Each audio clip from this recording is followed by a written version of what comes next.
Oh boy, we made it. We're live. I am about to go to work, so don't mind me. I look all kinds of crazy.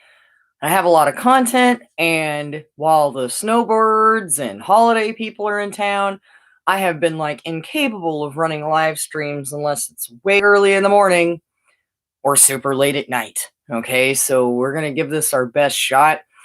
A couple things I wanted to send all of our love and positivity to Beanie Girl's daughter that's had surgery and sending her lots of healing and love and support, and some to my sister and some to all of you, as I know many of us are suffering tremendously. Let's do that. And things haven't exactly been very easy. So let me hop up here. I have a lot of stories to cover. I just got an upload to work this morning, so I thought, hey, while the getting's good and the upload's working, I'll go ahead and hop in and try and do a live stream. I'm going to throw up a poll and leave it up for a little bit. And nobody's even here yet, but that's fine. Got to use my phone for some light. So, 1 second. Yeah, I want to just do what I can when I can. There probably won't be a 5 p.m. live stream today because the service isn't proper. So once I get this done, I'm just going to move right on and try to get as many stories done as I can. I'd like a big thank you to a lot of the people that help me with my content. I've got people like T, people like Christian, Moni Tony, Chef, Matthew, Matt, geez, so many. Tony, everybody's really been stepping forward and helping, and I appreciate you guys so much. So I'm going to throw up this poll. I'm going to hop into this. I'm not sure how many of you will even show up because I'm not sure how the service is even going to hang. And I might end up having to delete this. So if you see some live streams hanging out and I'm not on them, just understand that I wouldn't do that and that they are just fucked up, okay? So let's hop into it. I'm going to cover a couple emails while I can, and let's just blaze through this. The more stuff I can get out of here, the better. Just so much stuff. And with T coming back to the game to help, that's added a lot of stuff to the list. So, just going to get everything out there that I can. Let's hop into a couple things. Got this. Excuse me, get my speaking voice on. An Ohio pit bull advocate indicted on 19 counts of theft and securities violations. Luke Westerman, formerly of Columbus, Ohio, a relentless virtue signaling pit bull advocate, now lives in El Paso, Texas. Let me check my volume real quick. Okay, there we go. Westerman, a self-reported venture capitalist and humanitarian, left Ohio about a year ago for a position as the executive director of the Humane Society of El Paso. How could this position possibly pay enough to maintain Westerman's lifestyle? He indicates at the time the move was based upon a desire to service animals. A news report out of El Paso hints at other possible motives. Westerman has been indicted for 19 counts of theft and securities violations by an Ohio grand jury. 2 of these charges have mandatory prison sentences of 3 to 11 years if he is found guilty. There are also charges that Westerman forged signatures. An arrest warrant has been issued. Local TV station KFOX 14 investigative reporter Genevieve Curtis has been investigating for months. She did an interview with Westerman in December that appeared January 3rd, 2018. The interview is well worth watching, and this link will be in the description. Per that interview, Westerman said, "I could have continued to pursue the business world, and yeah, there's a financial upside in that. At the end of the day, I have one life to live, and I don't want to look back on my life and say, yeah, I made a lot of money. I want to say I changed a lot of lives for the better," said Westerman. He said he left a lucrative job working on Wall Street and heading a venture capital firm to rescue animals. Turns out the statement has some holes in it. Westerman did not leave Wall Street for humanitarian opportunities. He lost his securities license in 2010. Westerman refused on camera to discuss his past. He stated that any discussion of his financial and legal problems does not help animals. Nice cover, buddy. He went on to state that the political enemies are responsible for the current charges, and these political enemies have financial interests in harming animals. Oh, watch out. This guy's a word spinner. as many dog lovers are. Pretty much the standard tactics of those charged with financial crimes. Exactly. Westerman claimed that the members of the board and directors of the Humane Society of El Paso were aware of the charges and they still fully supported him. Turns out that was not quite accurate either. 3 members of the board quit, refusing to serve with him. The board has issued a statement that they will take appropriate action. Take a few minutes to watch this interview. Pretty interesting body language here. Westerman leans forward while he defends himself, but removes his microphone while speaking and sets it on a chair. The reporter leans back away from Westerman during the entire discussion. She says she is clearly not buying any of Westerman's excuses. At this point, the legal system in Ohio will be taking over. Charges that are being brought forward are very serious ones, and it sort of looks like the move to El Paso was less about saving animals and more about fleeing Ohio in an effort to avoid prosecution. Didn't work. And it won't. You can't just leave one state and get away from some shit. What's up, Joseph? Good morning. So it just does not work like that, okay? So onward. We're going to blaze through as many stories as we can in the amount of time that I actually have to make a stream, which is roughly an hour. White Lake police adopt family for Christmas after a son, 9 years old, suffers a vicious canine attack. This was published December 9th of 2021. 2 aggressive dogs, that was yesterday. 2 aggressive dogs mangled young Hunter Heater in October, unnerving his parents along with White Lake Township Police. Say that 4 times fast. Suffering from deep gashes and gouges, the 9-year-old boy kept asking if he was going to die.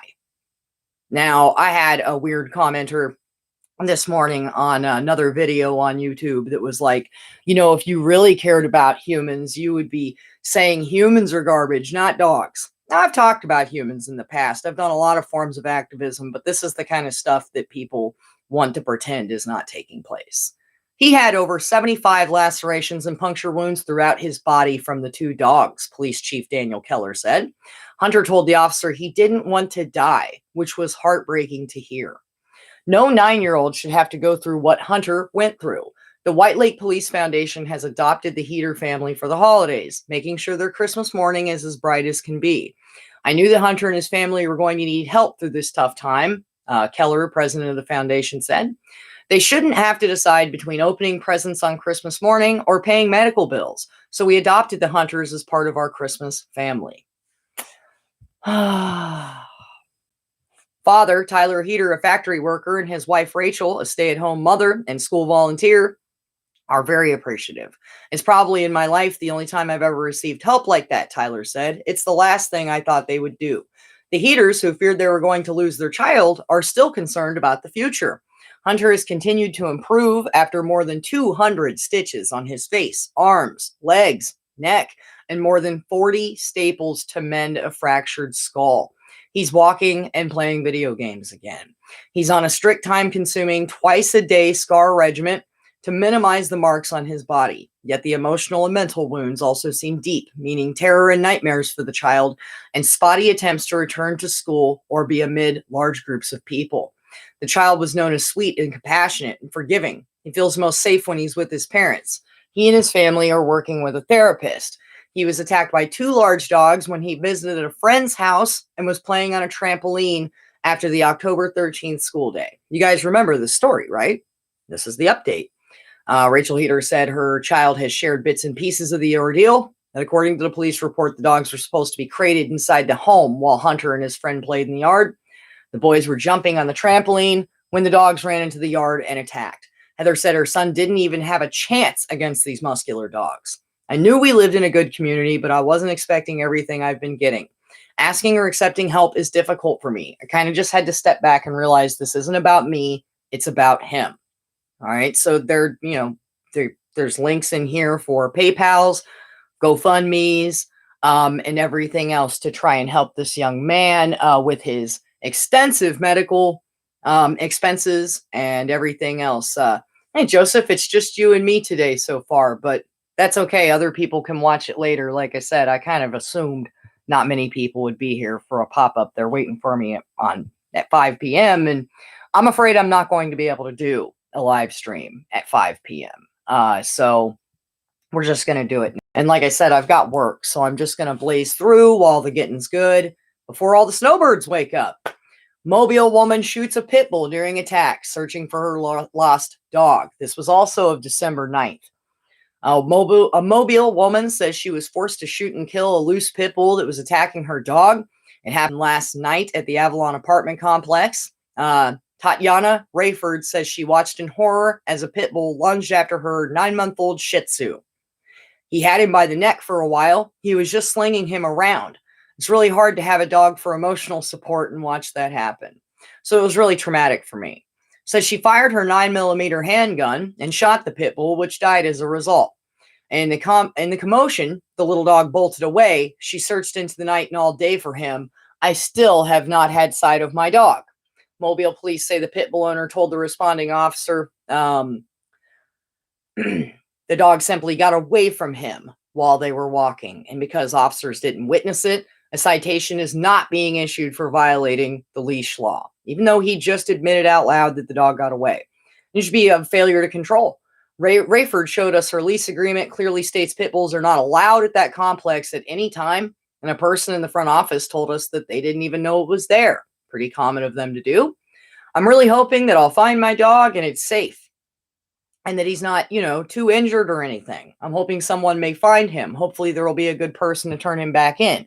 She had just moved in 3 months ago and has already had to complain to management about roaming dogs. So there you go. Oh, here we go. Like I said, I'm going to blaze through as many articles as I can because I have so many. Dog ordinance being considered in Stoneville after a pit bull attack. This was as of December 8th. Rockingham County, North Carolina. North Carolina seems to have a lot of issues. This is where that young lady was killed by the dogs, where the people, the whites that own them, were fighting to keep them. I get a lot of stories from North Carolina.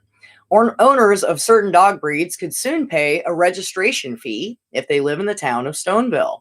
The consideration of an amendment to this town's animal ordinance comes after a woman was attacked by a pit bull.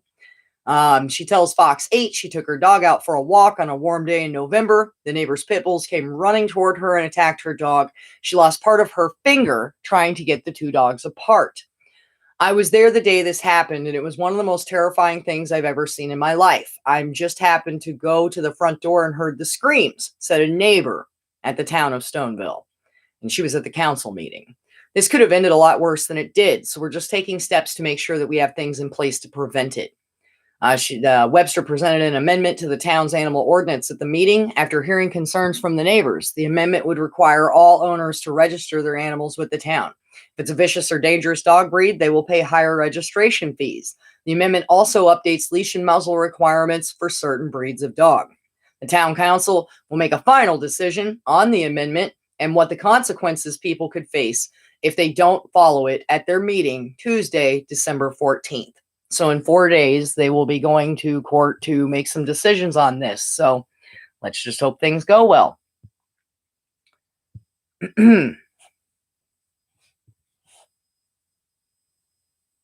Fishkill cops save girl and woman from vicious dog attack. December 8th, 2021. The 14-year-old girl is in the Westchester Medical Center after a vicious dog attack on Tuesday afternoon, and the dog's owner is being treated at the hospital for wounds sustained in the attack. Fishkill Police Lieutenant Paul Schettino is crediting the rapid response and bravery of Officer Ray Menig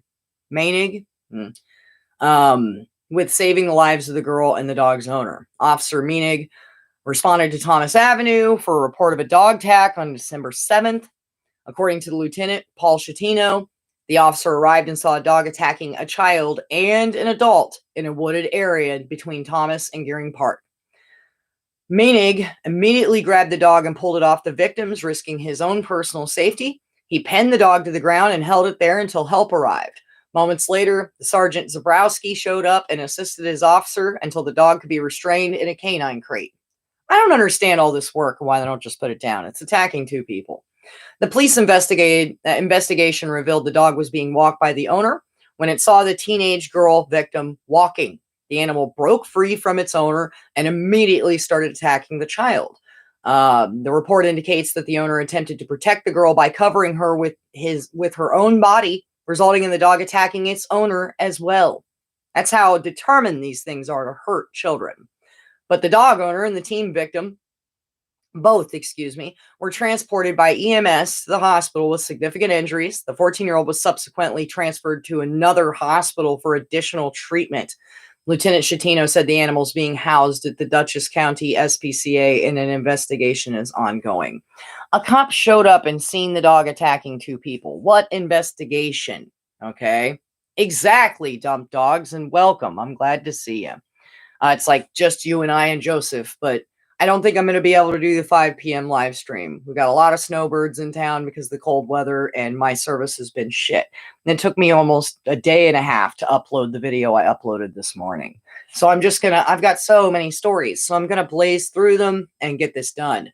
21 hours ago, pit bulls were euthanized after mauling woman's mom to death in Franklin County. Some of you may also remember this story. Okay, so... oh, now it's taking this. I just jinxed myself by saying something about the service because now it's taking a second to load. All right. Hopefully it pops up. Hopefully. Now let me do it like this then and stop screwing around. Some of these articles have way too many ads, and you'll have that with some of this. So I got it from... so it's Wednesday. Here we go.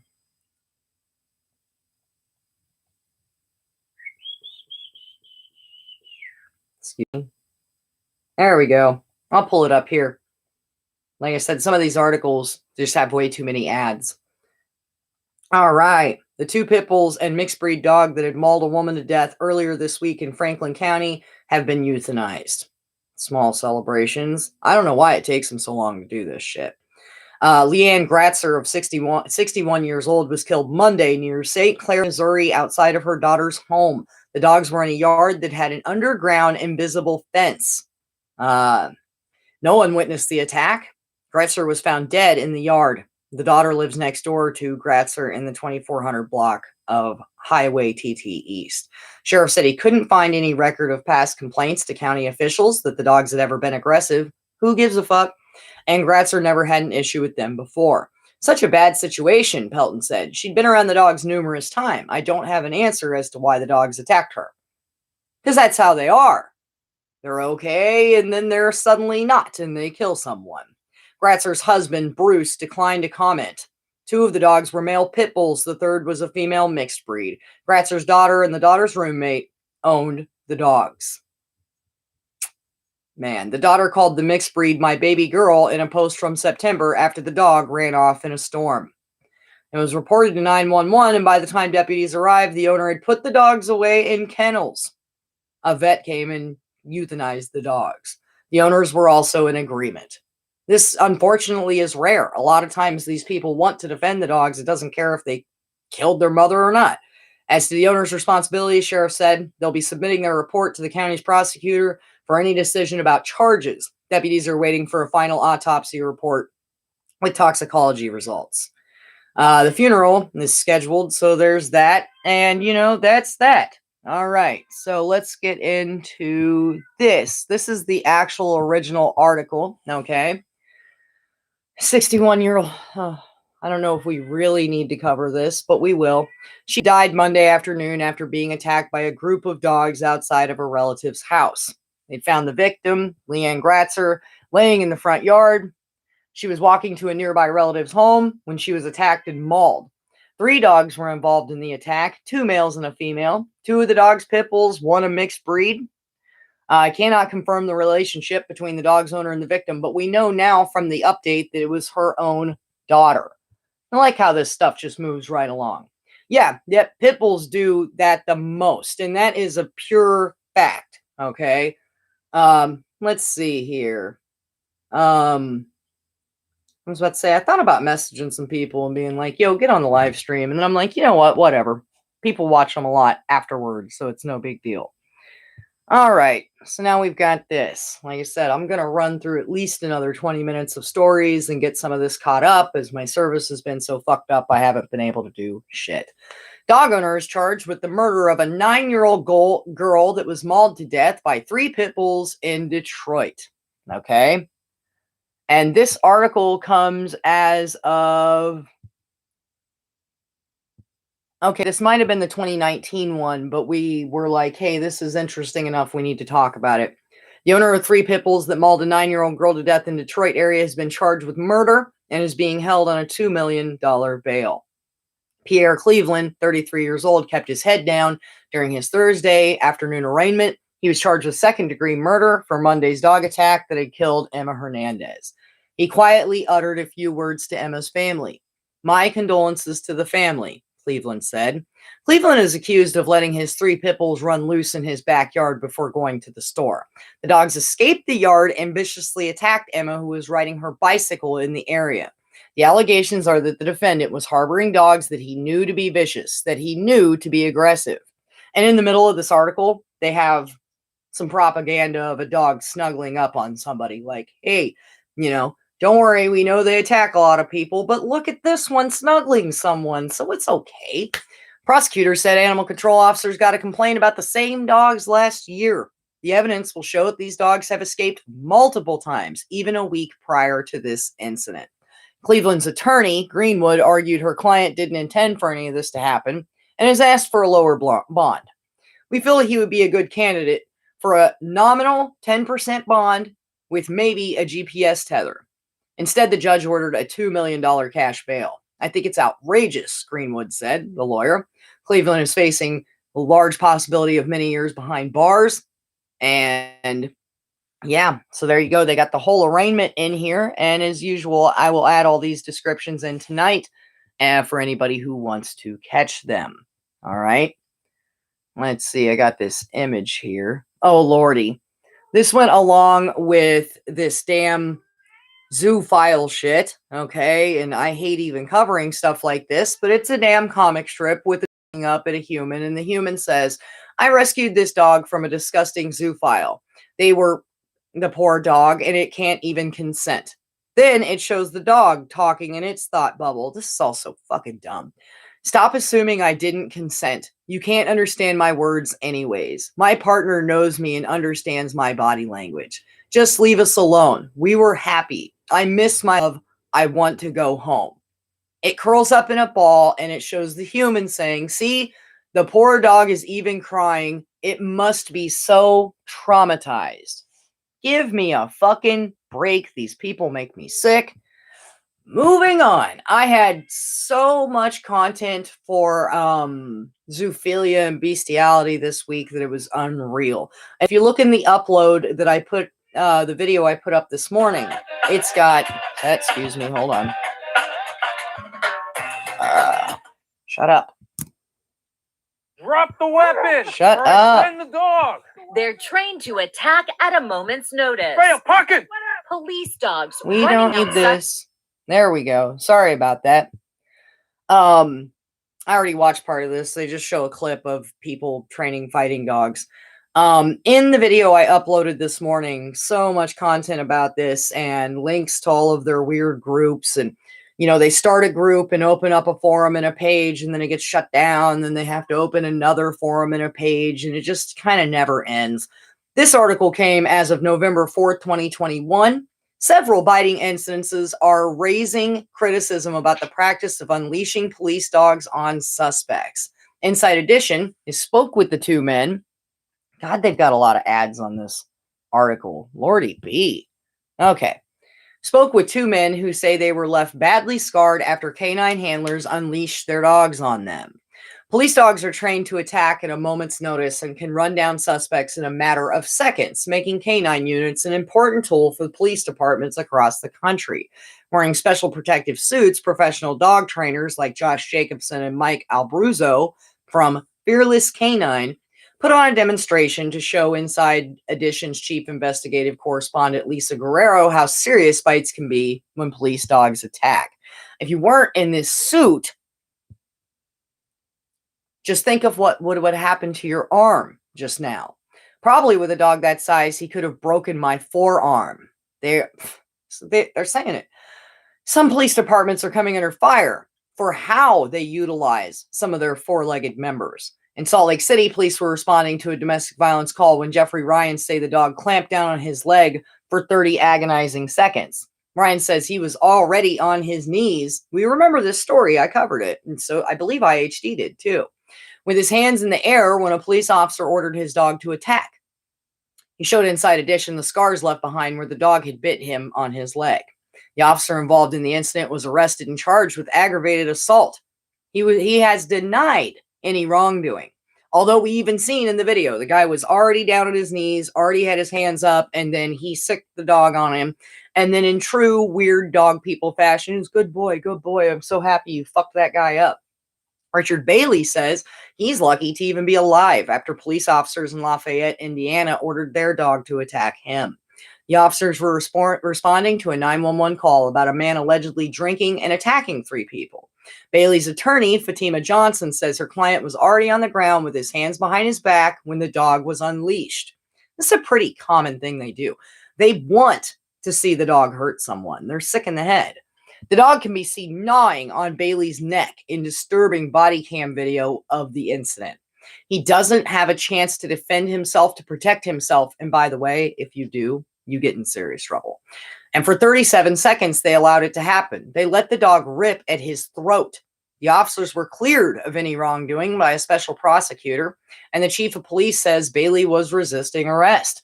But nowhere has the problem been as bad as Indianapolis, where police have been accused of unleashing their dogs on dozens of unarmed suspects, many whom are involved in low-level crimes like shoplifting or driving without a license. A Pulitzer Prize-winning investigation by the Indianapolis Star exposed how police dogs in the city had bitten more than 240 suspects in a 3-year period from 2017 to 2019. That's more bites than units from 11 other major cities combined. They caught up, Inside Edition, with the police chief, Randy Taylor. Why have so many people been bitten by police dogs here? More than in any other police department in the country, Guerrero asked. Another officer interrupted, saying the question was a false narrative before Taylor walked into a city council meeting. The Indianapolis Police Department says their officers have acted within the law and credit the canines for capturing dangerous criminals. They say they plan on reforming policies and including no longer deploying dogs on suspects in misdemeanor cases. We'll see. We shall see. Good morning, Eco Freak. Hey, it's not a big party, but we're glad you're here. So, yeah. Oh, that is my comedy. I'm going to save that. This might be... Nope, yeah, that's a repeat. So we've got a repeat article, which does happen. Alrighty. Oh, yeah, I've been wanting to talk about this one. Pitbull activist and ex-Humane Society director ordered to pay back $1 million for fraud schemes. Okay, so, and this is about the Westerman guy, okay? So this is more information on him. Sorry, my articles got switched up. He's a no-kill advocate and former executive director of the Humane Society of El Paso, Luke Westerman. Okay, he pled guilty October 19th to charges of securities fraud and grand theft in Ohio and was ordered as part of the sentencing on November 18th to pay back, what is it, $1,105,369 in restitution. He was sentenced by Franklin County Court of Common Pleas, Judge Andy Miller, to serve over 60 months of community control, aka parole, and pay court costs according to a media release from the Ohio Department of Commerce. Sentencing memorandum was reportedly filed with the court the day before Westerman's sentencing, in which both the prosecution had agreed on the amount of restitution and the period of community control. Westerman had come to our attention because his past was so closely intertwined with Los Angeles County self-proclaimed pit bull trainer and behaviorist Stephen Baldwin, co-founder of Underdog Alliance, who is also now in Ohio, where he was indicted on 53 criminal charges, many of which involve animal cruelty. Okay. Baldwin his trial is scheduled to begin next week. They have both been charged with serious crimes involving misrepresentation and financial misconduct. The major humane organizations that have publicly supported them and encouraged the public's faith in them and donations need to be investigated. It is time for light to be shined on the entire rescue movement and a determination made on exactly how their money is made and spent. This has been a topic over the past week on this channel. careful where your donations go. Baldwin had been adored by rescuers who sent last chance pit bulls from all over the country to his Save Them dog training program for hefty donations, believing this hype that claimed he could miraculously make dangerous dogs into safe, adorable pets. While at El Paso Humane Society, Westerman arranged for a dog named Pickles.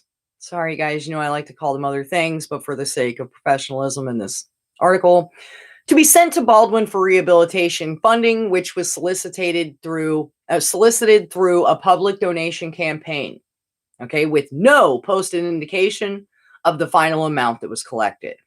And in August 5th, 2020 interview, Detective Jim Conroy told 10 TV that Stephen Baldwin's real goal was to be a star on Animal Planet by any means necessary, even at the expense of the animals he was pledging to protect. The bottom line for both Baldwin and Westerman was money and fame and all of those accompanying benefits. Okay? And in October 14th, the article, 2021, the article, Pitbull Activist Ex-Humane Society Director Pleads Guilty, charged to charges of fraud and grand theft, was asked, we asked, how much do the high-profile promoters of animal welfare, like the Best Friends Animal Society and Maddie's Fund, really know about the activists they claim to support and commend as part of their lucrative no-kill movements? Okay? And guys, just real quick, this is bullshit. We all know a lot of these dogs can't be saved. They have to put plenty of them down. If Stephen Baldwin and Luke Westerman are examples, it appears the response to that question would be not much. Best Friends was lavish in its endorsement and praise for both. But equally important, why don't they care about the ethics of the people and organizations they promote? Is no kill really about the animals, or is this just guaranteeing a continuing stream of income from donations? So I'm going to back on out of this article and move on because they can go on and on about this guy for days. Good morning, Oliver. Good morning, Chef Mutt Meat. Good morning. I'm glad to see some of you guys show up. I'm concerned about, well, my hair, first of all. I'm concerned that I will not be able to do the live stream at 5 because of all the snowbirds and people in town. So I am knocking all of this out now. Okay. And I have about another 20 minutes to a half hour to really stay on this. This was from June 3rd, 2021. I believe it has an update as well. This is an indoor man shoots dead neighbor's pet dog for biting wife. Okay, so there's some language barriers here. It's an Indian article, I believe. Yeah, from India. So, he shot the dog dead is what they're saying in our, English speak. Hold on, stop an ad. A man was arrested in Madhya Pradesh's Indore for allegedly shooting dead his neighbor's dog after it bit his wife. Come on now. Narendra, 53 years old, was arrested under relevant section of the Indian Penal Code for mischief by killing or maiming cattle or etc. That part. The accused, a resident of Indore's Sudama Nagar, was angry that the dog had allegedly bit his wife and shot the animal with his licensed rifle on Wednesday. A bullet hit the animal in the neck, killing him on the spot. The accused claimed that the dog had also bit others in the locality, adding that if the accused claims are found to be true, appropriate legal action will be taken against the owner of the pet as well. Well, I say cheers to this man. If it bites someone I care about, it's meeting the end of a fucking gun. Thank you, Dump Dogs. No, I just have all these crazy hairs from using that lengthening Look at that. That lengthening shampoo is growing hair out in new places, so I look like extra crazy lately. So I'm gonna give all my haters something to say. Look at that lady. She's fucking nuts. Okay, that is an excellent husband. That's a good stepdad right there. Exactly. All right. We've got another one from Madhya. Okay. Man cuts dog's leg and kills it for biting his son. In the video, shot from a distance, the man is seen hitting the dog, which is screaming with pain, with a sharp-edged tool, and then chopping off its leg. Yay. I'm sorry. This is from Bhopal. Man killed a stray dog after it bit his son in Madhya Pradesh, Gwalior district. Okay. The incident, let's see what date this was, if they put up from the 1st of December. Okay. The incident took place about a month back, while a video of the animal killing surfaced on social media on Sunday, following which an animal activist filed a police complaint. Dehat police station in charge, Anand Kumar, said, in the video, shot from a distance, the man is seen hitting the dog, screaming in pain with a sharp-edged tool, and then chopping off its leg. An activist of the People for Ethical Treatment of Animals, PETA, demanded action from the Gwalior police. Superintendent of Police Amit Sanghi said a first information report has been filed against the man following this complaint. According to the villagers, Saghar was angry as the dog had attacked his son and bitten off the flesh of the boy's jaw. The dog had also bitten at least 5 others in the village, Mr. Kumar said. A notice will be issued to him to appear before a court. Based on a complaint by an NGO, People for Animals, PFA, they filed the FIR, it's an acronym, against the man under the Indian Penal Code, and it's the Prevention of Cruelty to Animals Act. PETA activist Meet Ashar said the incident was caught on video. PETA said in a statement that it has learned that the man killed the dog by repeatedly beating the animal with a rod and chopping its leg off with a knife. Okay. They said they had never come across such an act of cruelty on an animal in the Madhya Pradesh, and the accused needs mental evaluation and counseling. No, his son needs mental evaluation and a plastic surgeon. They don't give a fuck. These animal groups don't give a fuck about children. They don't. All they care about is fucking dogs. They don't want to go back and talk about the fact that he did it because it ripped his son's jaw flesh off. No. He cut his damn leg. Fuck that dog, dude. It attacked a child. What's wrong with all these people? All right, we're doing good here. I'm going to keep moving forward. Otis Anderson Jr., former UCF football star, shot to death by his father in a fight about a dog. November 30th, 2021. Otis Anderson Jr. was killed, and his father has been arrested and charged with murder for shooting his son during a domestic altercation involving a dog bite. According to First Coast News, officers from the Jacksonville Sheriff's Office responded to a call regarding a shooting when they arrived at Johnson Lake Court residence and found a man and woman at the scene suffering from gunshot wounds. Although both victims were quickly transported to the local hospital to receive medical treatment, the man, whose identity has since been confirmed as 23-year-old Otis Anderson Jr., was pronounced dead. The altercation reportedly started after Otis Anderson Jr.'s father was bit by his girlfriend's dog and started bleeding throughout the house, which led Anderson Jr. to go downstairs and see what happened. Okay? According to what Denise Anderson, Anderson Jr.'s mother, told the responding officers. After arriving downstairs, Anderson Jr. and his father reportedly got into a verbal fight that almost turned physical before both men had separated. According to the police report, Anderson Jr. went into the dining room while his father went into the garage until both men ended up meeting in the kitchen. Soon after meeting in the kitchen, Anderson Jr. was shot in his chest and his back.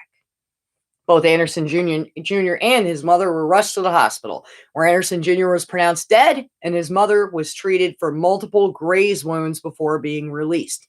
So the father got bit by Anderson Jr.'s girlfriend's dog.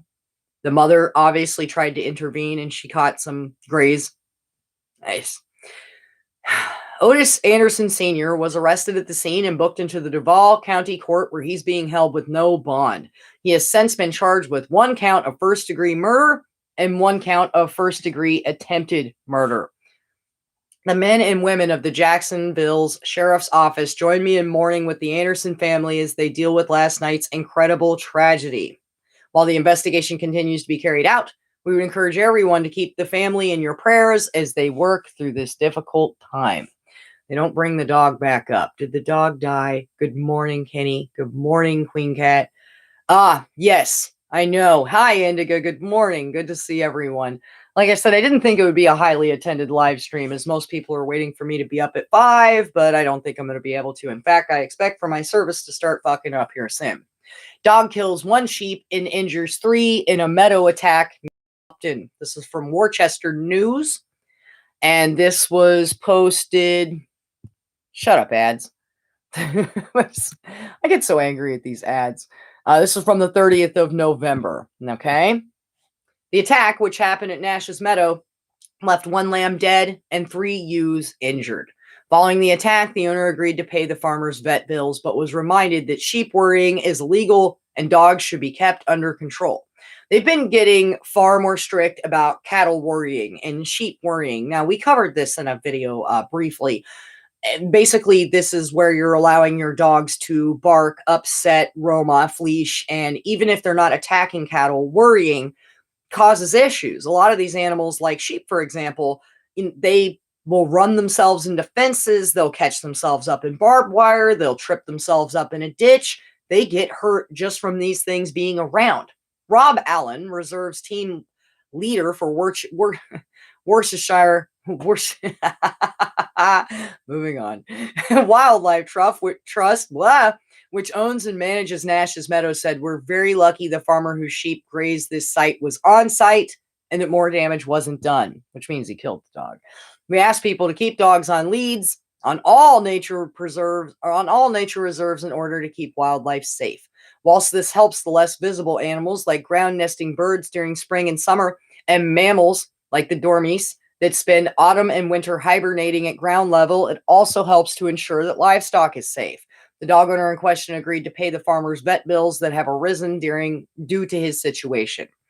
It is, however, worth all dog owners remembering that it is illegal for a dog to worry sheep and that a person can be found guilty of their dog worrying without their dog having had physical contact with the animals.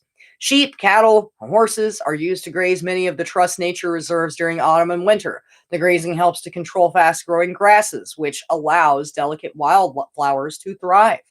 Sheep remain at Nash's Meadows, as well as other nature reserves in the area and throughout the country. Through the period of 2020 through 2021, a number of incidents like this one were reported, with 3 sheep being killed on land owned by Malvern Hills Trust. Dog owners are again reminded to keep their pets on leashes while walking in areas and to protect not only livestock, but the dogs themselves. They have to say shit like that. Good morning, box. They have to say shit like that, like, hey, this is for your dog's good too, because they don't care about sheep or kids or anything else. But if you say, hey, this is good for your dog, they'll jump right on board. Oh, you know what? You're right. I love my dog, and that's all I care about. Oh, let's see. We're going to knock out a couple more stories. Teen boy reports being bitten by dog December 7th, 2021. 14-year-old boy suffered minor injuries as he was bitten by a neighborhood dog on December 1st. And off to the right-hand side on this article are a bunch of grotesque pictures of t-shirts with dogs on them. They cannot help themselves. And it's so offensive and crazy that these articles are talking about children being attacked and mauled by dogs and having the flesh ripped away from them, being degloved, scalped, and they have to have pictures of dogs all over the fucking article. Drives me insane. Teen told police he was standing at a bus stop sometime after 7:20 a.m. when a brown and white dog came up and bit him on both legs and arms. The report states the dog was a shit bull mix, about 7 years old. And guess the fuck what? That article is already done, and the pictures of these fucking dogs was longer than the fucking article. Okay? Jeez. People have no respect for dog attack victims. Exactly. All right. Let's do this. Sun's finally starting to actually peep up. December 3rd, 2021, after dog attacks and kills 2 pets in 2 weeks, the Hayes County owners are calling for government to act. Separate dog attacks that killed 2 pet dogs less than a week apart in Hayes County. The victims' owners are calling for stricter animal control and more accountability for humans whose pets get loose and kill other animals. These bloody attacks had happened on October 31st and November 5th. The owners, who do not know each other, say loose, unprovoked pit bulls killed their family pets. In Kyle, it's one of the cities, on Halloween night, Leslie and Tom Embleton said their dog, a 13-year-old Yorkshire Terrier, was killed by a pit bull that got loose from its home. Lisa Embleton said her husband was walking the dog and their 14-year-old, two dogs, and their 14-year-old Yorkshire Terrier for the nightly stroll when a pit bull charged out of its owner's home and attacked the 6-pound dog. Pitbull grabbed the smallest dog, had him in his jaws, and would not let go. The owners ran out of the house to try and stop their dog, but the Yorkshire Terrier was completely mauled. She died in her husband's arms on the way to the hospital. They made a report immediately with animal control. Pitbull's owners voluntarily took it to the San Marcos Regional Animal Shelter where it was euthanized. Embleton said she's angry and her husband's still in a state of shock. There was blood everywhere. My husband can't coherently think about it. 5 days later, in the neighboring city of Buda, Holly Jones said she went to the grocery store at 11:30 a.m. She left her 90-pound German shit-tard rescue mix in the fenced yard because it was a beautiful day. By 12:15, when she got home, it was a murder scene. There was blood and hair everywhere, on the house, against the fence. And that's where I found the dog, ripped into pieces. The dog survived the night but succumbed to its injuries the following day. There's no hole in her fence when she left, but when she got back, there were two, as if an animal had busted through to enter the yard and then left. Like busted through one part to get in, busted through another hole to get out. Definitely know it's a shit bull. A veterinarian said it was likely a shit bull that attacked. Oh, gee. Jones said neighborhoods saw a car in the vicinity of her house soon after the attack, and people driving the car loaded a roaming pit bull into the vehicle. Said she reported everything she knows to animal control, but her knowledge of the investigation has gone nowhere. The animal control officer in the area, Jonathan Coco, was in a statement through city spokeswoman, blah, blah, confirmed the dog attack took place, but said they cannot confirm any additional details. The investigation is ongoing. They're still unavailable for comment this week. One person, here's the scary part. My dog was on a street surrounded by children on Halloween night. She said she lost her own daughter several years ago. The dog got out and attacked the smallest thing it saw. What if my dog wasn't there and it went for a kid instead? What if the dog that busted into Jones's backyard had found a child there? I'm still hesitant to go outside with my toddler. Backyard feels violated. It feels unsafe. This should have never happened in the first place because of somebody's irresponsible handling of a dangerous animal. Okay.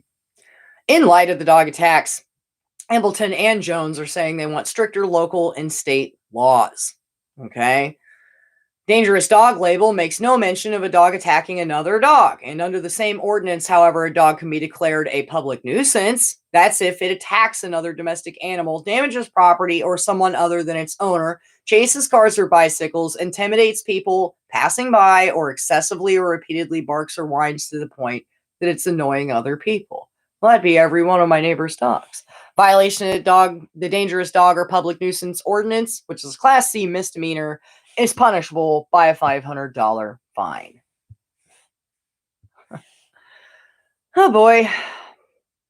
Dog meat? That's the first thing I seen. Pictures shown in the trial were gruesome. Yeah. There is no containing a large predator. And I totally agree with Chef. All right. I think we have wrapped it up for the day. I still have some stories I saved because I'm going to have to attempt to try. Oh, I do have a comedy though. Like I said, I'm really not thinking that I'm going to be able to go live tonight because of the lack of service. I uploaded that video about bestiality. It took me since this time yesterday. So let's do our comedy and let's get the hell out of here, shall we? Texas game wardens monitoring Austin Pond after alligator allegedly kills dog. Go alligator. Texas game wardens are monitoring an Austin Pond after an alligator reportedly attacked and killed a dog in the DeVale neighborhood Thursday, December 2nd. A resident in the area discovered the incident after hearing a dog in distress. Officials with the Texas Parks and Wildlife Department told the news station it can't prove the attack happened, but confirmed alligators do live in the retention pond. Alligators have been reported in the same retention pond periodically since 2013. An alligator was also spotted near Longhorn Dam and Ladybird Lake in 2020.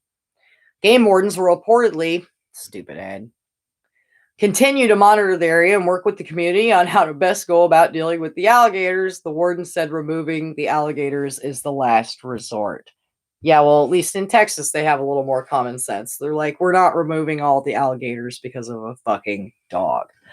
Okay, let me look at some of your comments before we wrap all this up.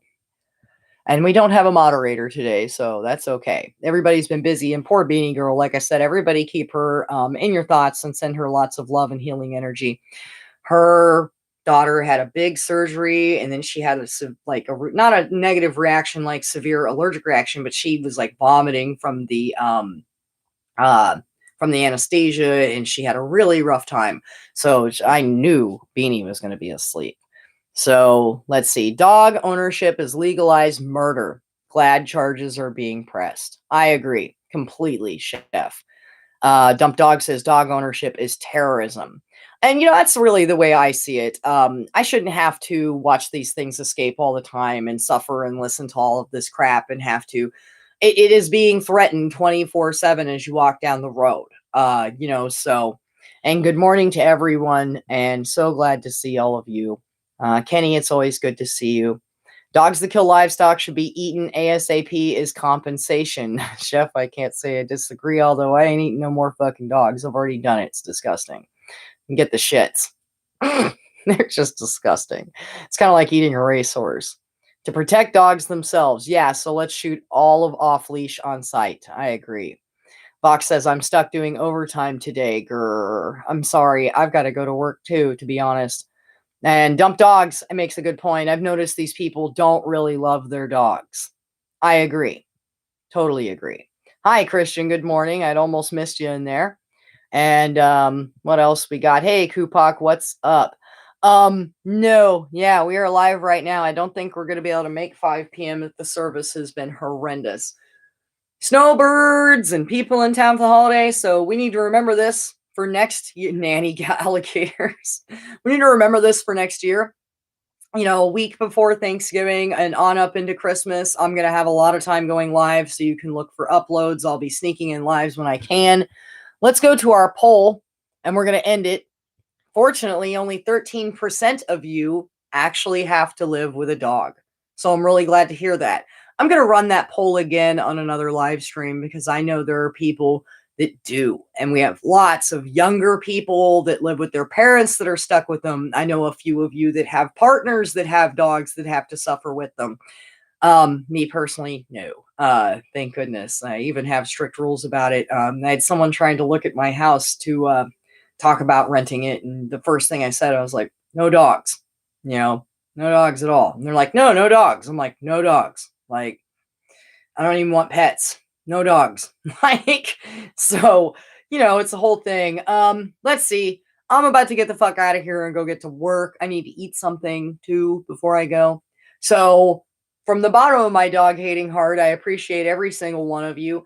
Emails that you've sent that I haven't gotten to, I'm sorry. Service has been shitty and I've been very busy working, and William was sick this week. So he's finally feeling better and he is now at school. Thank goodness. I'm going to try and go live at 5. I'll probably just recover some of these stories and additional extra few that I've been holding on to. But we'll see. I highly doubt it. To all of you, thank you so much. Fuck Fluffy, right? And until next time, stay safe, wear your steel toe boots, and hold your neighbors and people accountable. Indigo, I will see you later on the other live stream. I can't wait to see you. Much support and love to you, and I'm so happy to see you here. And to everybody, I hope you have a wonderful weekend and enjoy the upcoming holidays. Take care, everybody, and I'll see you soon on the next one. Woot woot!